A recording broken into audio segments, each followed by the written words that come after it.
Good morning everyone, welcome back to आपकी class coaching centre. तो आज का जो क्लास होगा वो आर्टिकल पे ऊपर आधारित है और जो कि आर्टिकल 109, 110 और आर्टिकल 111, ये थ्री आर्टिकल्स आपके बाद अच्छे से देखेंगे और आपको समझना भी है, क्योंकि पिछले क्लास में हम आर्टिकल 108 तक समझा दिए थे। आर्टिकल 108 और आर्टिकल 100 और आर्टिकल 107, ये तीनों में क्या क्या है फिर से आपको रिवीजन करा देते हैं।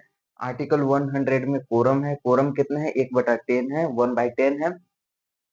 उसके बाद हम देखते हैं आर्टिकल 107 में क्या है, विधेयक के बारे में, ड्राफ्टिंग ड्राफ्टिंग करने के बारे में पढ़े थे। और आर्टिकल 108 में संयुक्त अधिवेशन की चर्चा है।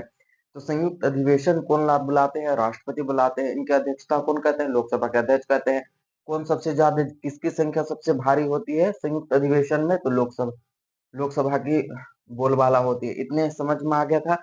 तो क्या आप हम आर्टिकल 109, 110 और 111 very very most important articles है, इसे भूल गए? यानी कि समझो कोई आर्टिकल नहीं कि अब के जितने भी आर्टिकल हैं आपके एसएससी जीडी के एग्जाम के लिए वेरी वेरी इंपॉर्टेंट आर्टिकल है। जैसे कि 107, 8 ये समझा दिया था। अब हम समझेंगे आर्टिकल 109, 110 और 111। ये तीन आर्टिकल क्यों सबसे महत्वपूर्ण है?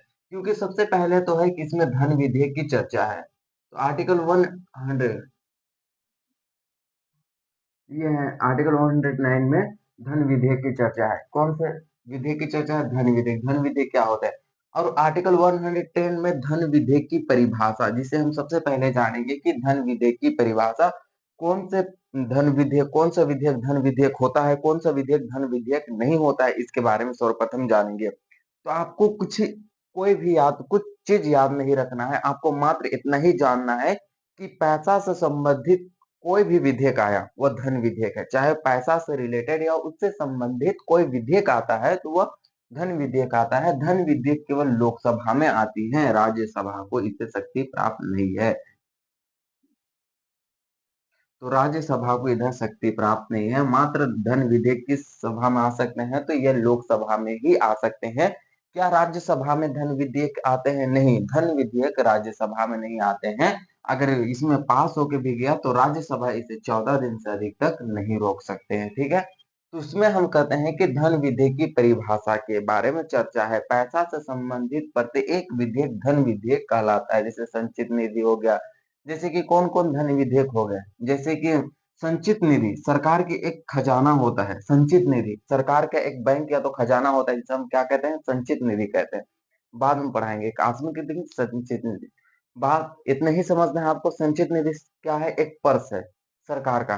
कभी भी पैसा की किसी की जरूरी होती है, कर्मचारियों को देना होता है सैलरी, तो संचित निधि से ही निकाल के देते हैं। तो खजाना मान लीजिए संचित निधि।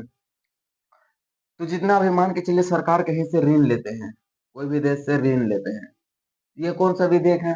धन विधेयक है। टैक्स, मान के चलिए टैक्स, टैक्स हमारा कौन सा विधेयक है? तो टैक्स भी एक प्रकार का धन विधेयक है। तो ये दोनों धन विधेयक है। यानी कि ऋण लेंगे तो कहाँ भारित होगा? संचित निधि में भारित होगा। संचित निधि में। तो संचित निधि में भारित होने वाले हुए सभी विधेयक क्या कहलाते हैं? धन विधेयक कहलाते हैं। जैसे कि ऋण एक धन विधेयक है, टैक्स एक धन विधेयक से सभी जगह से वसूले जाते हैं। अब क्या क्या धन विधेयक नहीं है? तो लाइसेंस, जुर्माना भी पैसे ही लिए जाते हैं जुर्माना के रूप में, यह धन विधेयक नहीं है। लाइसेंस एक धन विधेयक नहीं है। स्थानीय टैक्स, यह भी एक धन विधेयक नहीं है। क्या क्या धन विधेयक नहीं है उसे याद रखना है।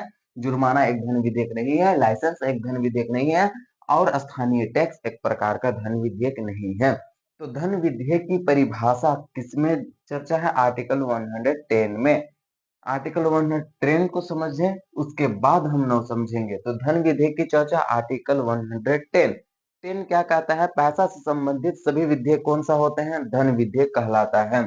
यानी कि जैसे कि ऋण धन विधेयक, टैक्स धन विधेयक, और ऐसे कुछ ऐसे भी विधेयक है जो कि धन विधेयक नहीं है, जैसे कि जुर्माना, लाइसेंस और स्थानीय टैक्स एक प्रकार के धन विधेयक नहीं है। तो संचित निधि में भारित होने वाले सभी विधेयक धन विधेयक। ऋण लेंगे कोई, कोई देश से, या तो वर्ल्ड बैंक से ले लिए, या तो आईएमएफ, आईएमएफ से लेते हैं, आईएमएफ से लेते हैं, तो ये सभी पैसे कहाँ पे भारित होंगे? वह संचित निधि में भारित होंगे। और संचित निधि में भारित होने का अर्थ होता है वह एक प्रकार का धन विधेयक बन गया। Tax rate. तो आर्टिकल 110 में किसकी चर्चा है? धन विधेयक की चर्चा है। आप इसे समझ चुके हैं अच्छे से। कहीं पे आपको दिक्कत है धन विधेयक के बारे में समझने का? नहीं, तो हम मान सकते हैं कि आप अच्छे से समझ गए होंगे धन विधेयक के बारे में। अब हम देखते हैं कि धन विधेयक के ऊपर ही आपके बारे में दिया है कि धन विधेयक की परिभाषा के ऊपर हम जानेंगे कि धन विधेयक क्या होते हैं।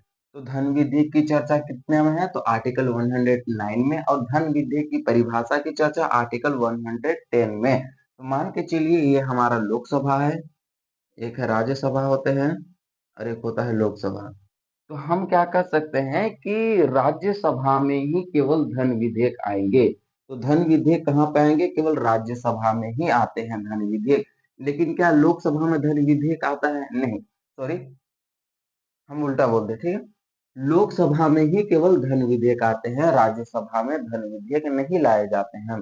धन विधेयक के बारे में राज्यसभा को किसी भी प्रकार की शक्ति नहीं प्राप्त है, अपितु राज्यसभा को किसी भी प्रकार की शक्ति नहीं प्राप्त है, और लोकसभा को ही केवल धन विधेयक में शक्ति प्राप्त है। क्यों लोकसभा को धन विधेयक में एकाधिकार प्राप्त है? क्योंकि जनताओं को के द्वारा प्रत्यक्ष रूप से किस सदन का चुनाव किया जाता है?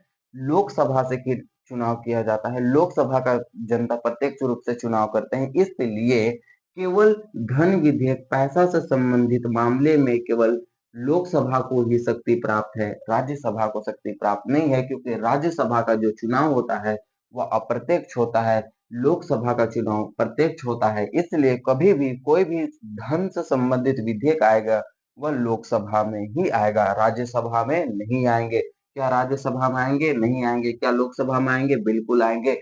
अगर राज्यसभा इसे, सॉरी, लोकसभा इसे भेजती है राज्यसभा में, तो राज्यसभा जो होगा ये इसे 14 दिन से अधिक तक नहीं रोक सकता। आपको क्वेश्चन में पूछे जाएंगे कोई भी विधेयक लोकसभा में धन विधेयक प्रस्तुत होता है तो उसे किस सभा में भेजा जाता है? राज्यसभा में भेजा जाता है।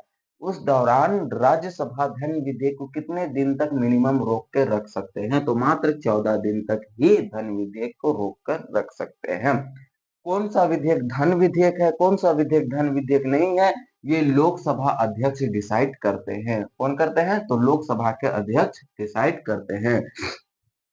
ठीक है, इतना समझ में आ गया। तो हम देखते हैं, एक होता है लोकसभा और एक होता है राज्यसभा, ठीक है। तो क्या राज्यसभा को शक्ति प्राप्त है धन विधेयक में? यस, और इसको नहीं प्राप्त है। राज्यसभा को शक्ति प्राप्त नहीं है, जबकि लोकसभा को शक्ति प्राप्त है। यहाँ से लोकसभा से जाएंगे विधेयक तो ये कितना दिन तक मात्र रख सकता है? तो ये मात्र राज्यसभा 14 दिन तक रख सकता है। धन कौन सा विधेयक धन विधेयक है, कौन सा विधेयक धन विधेयक नहीं है, इसकी निर्धारण कौन करते हैं? लोकसभा अध्यक्ष करते हैं। तो अध्यक्ष कहते हैं लोकसभा के अध्यक्ष, अभी वर्तमान के अध्यक्ष बदल चुके हैं, या ओम बिरला है, ठीक है, तो वही कहते हैं। तो इसका सुझाव नहीं। अगर कोई भी सुझाव राज्यसभा लोकसभा को देता है धन विधेयक से संबंधित, तो लोकसभा राज्यसभा के सुझाव को नहीं मान सकते हैं। क्या कहेंगे क्या नहीं कहेंगे ये बात की बात है, लेकिन कभी भी राज्यसभा के सुझाव को लोकसभा नहीं मानेंगे धन विधेयक के मामले में। यही धन विधेयक की परिभाषा दिया गया है और धन विधेयक के बारे में दिया गया है। तो धन विधेयक की चर्चा आर्टिकल 109 में और धन विधेयक की परिभाषा आर्टिकल 110 में है। तो और धन विधेयक कभी भी आते हैं तो क्या राष्ट्रपति को इसका शक्ति प्राप्त है? नहीं, राष्ट्रपति धन विधेयक पर हस्तक्षेप नहीं कर सकते। क्यों? क्योंकि जब भी लोकसभा में धन विधेयक आता है, राष्ट्रपति को 14 दिन पूर्व इसकी सूचना दे दी जाती है। लोकसभा अध्यक्ष के द्वारा राष्ट्रपति की सूचना दे दिए जाते हैं, महाराज धन विधेयक आने जा रहा है, 14 दिन पहले आप इसमें किसी प्रकार के हस्तक्षेप नहीं कर सकते हैं। तो ठीक है, पहले ही बता दिए राष्ट्रपति को, तो कोई भी विधेयक धन विधेयक आया लोकसभा में इंटर किया तो अब राष्ट्रपति कुछ कर सकते हैं क्या? प्रेसिडेंट यानी पी लिख देते हैं, क्या राष्ट्रपति इसमें हस्तक्षेप कर सकते हैं, कुछ बोल सकते? नहीं। क्यों? क्योंकि सब लोकसभा के अध्यक्ष 14 दिन पहले ही राष्ट्रपति को यह जानकारी दे दिया है कि धन विधेयक आने वाला है। वैसे ही तो राज्यसभा की इसमें कोई शक्ति प्राप्त नहीं है, ये कुछ कर नहीं सकता। अगर लोकसभा राज्यसभा में भेजते हैं विधेयक को, धन विधेयक को, 14 दिन से अधिक तक नहीं रोक सकते हम। तो इसकी चर्चा है, ठीक है, समझ में आ गया। तो क्या होते हैं धन विधेयक और क्या होते हैं धन विधेयक की परिभाषा, ये अच्छे से आपको समझ में आ गया। अब आर्टिकल 111 में देखते हैं क्या है। विधेयक पर राष्ट्रपति की अनुमति, यह टॉपिक है। विधेयक पर राष्ट्रपति की अनुमति वो 3 प्रकार से वीटो पावर के शक्ति का प्राप्त करते हैं। क्या अभी देखे हैं? क्या इसके बारे में सोचे हैं कि अत्यंतकारी वीटो, नीलमकारी वीटो, जेवी वीटो? समझ में आ गया? तो सबसे पहले हम देखेंगे अत्यंतकारी वीटो, जो कि अभी वर्तमान में यह वीटो शक्ति राष्ट्रपति को नहीं दिया गया है, अर्थात हम कह सकते हैं अत्यंतकारी वीटो को रद्द कर दिया गया है। अत्यंतकारी वीटो के तहत राष्ट्रपति क्या करते हैं, कोई भी विधेयक को रद्द करने का अधिकार था राष्ट्रपति के पास। कोई भी विधेयक को रद्द करने के ये पावर थे, कौन से वीटो के तहत, अत्यंतकारी वीटो के तहत, जो कि वर्तमान में खत्म कर चुके हैं, ठीक है। लेकिन क्या होता है नीलमकारी वीटो, नीलमकारी वीटो का प्रयोग राष्ट्रपति कर सकते हैं, यह अधिकार है, उन्हें पावर है कि कोई भी विधेयक लोकसभा से अगर राज्यसभा से आता है, राज्यसभा और लोकसभा से कोई भी विधेयक पारित होकर के राष्ट्रपति के पास हस्ताक्षर के लिए आते हैं, तो राष्ट्रपति उन्हें एक बार पूर्ण विचार करने के लिए भेज सकते हैं लोकसभा में। ये किस विधेयक के तहत आते हैं, तो ये निलंबकारी वीटो के तहत आता है। तो निलंबकारी वीटो का प्रयोग कब करते हैं राष्ट्रपति, जब लोकसभा और राज्यसभा से कोई भी विधेयक पारित होकर राष्ट्रपति के पास आता है और राष्ट्रपति के उसमें हस्ताक्षर होते हैं, तो राष्ट्रपति देखता है हाँ ये व्यवस्था अच्छी हमको नहीं लग रहे हैं, ये हमें खराब है, हमारे देश के जनताओं के लिए खराब है, तो हाँ इसको सुधार करने के लिए, उस विधेयक या प्रस्ताव में सुधार करने के लिए राष्ट्रपति एक बार पुनः वापस भेज देते हैं लोकसभा और राज्यसभा में विधेयक को। उसी को किसका प्रयोग करते हैं, वो निलंबकारी वीटो का प्रयोग करते हैं। निलंबकारी वीटो का प्रयोग यानी कि पूर्ण विचार करने की शक्ति उन्हें प्राप्त है कि राज्यसभा और लोकसभा को वो पूर्ण विचार करने के लिए भेज सकते हैं, ठीक है। यही होते हैं निलंबकारी वीटो, राष्ट्रपति के पास है। एक होता है जेवी वीटो। जेवी वीटो का सर्वप्रथम प्रयोग ज्ञानी जेलसी ने किया था डाक विधेयक पर।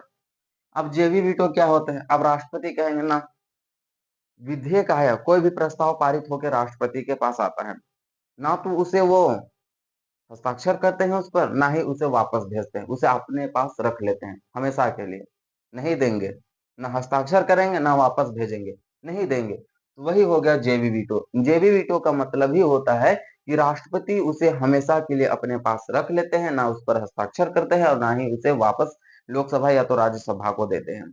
जी वो कौन सा वीटो का प्रयोग करते हैं, जेवी वीटो के तहत वह इसका प्रयोग कर सकते हैं।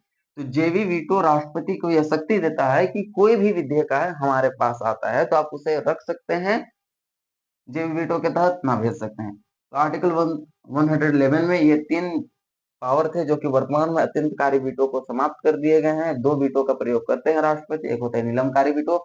कोई भी विधेयक या प्रस्ताव आते हैं तो राष्ट्रपति उसे पुनः वापस भेज देते हैं लोकसभा या राज्यसभा में, उसे हम क्या कहते हैं, पूर्ण विचार की शक्ति राष्ट्रपति के पास प्राप्त है। वीटो पावर का उपयोग करके किसी भी विधेयक को अपने पास हमेशा के लिए रख लेते हैं। आर्टिकल 109 में धन विधेयक की चर्चा है। आर्टिकल 110 में धन विधेयक की परिभाषा। धन विधेयक की परिभाषा कौन कौन से, पैसा से संबंधित सभी विधेयक धन विधेयक होते हैं, जैसे कि जुर्माना, लाइसेंस और स्थानीय टैक्स, ये धन विधेयक नहीं है।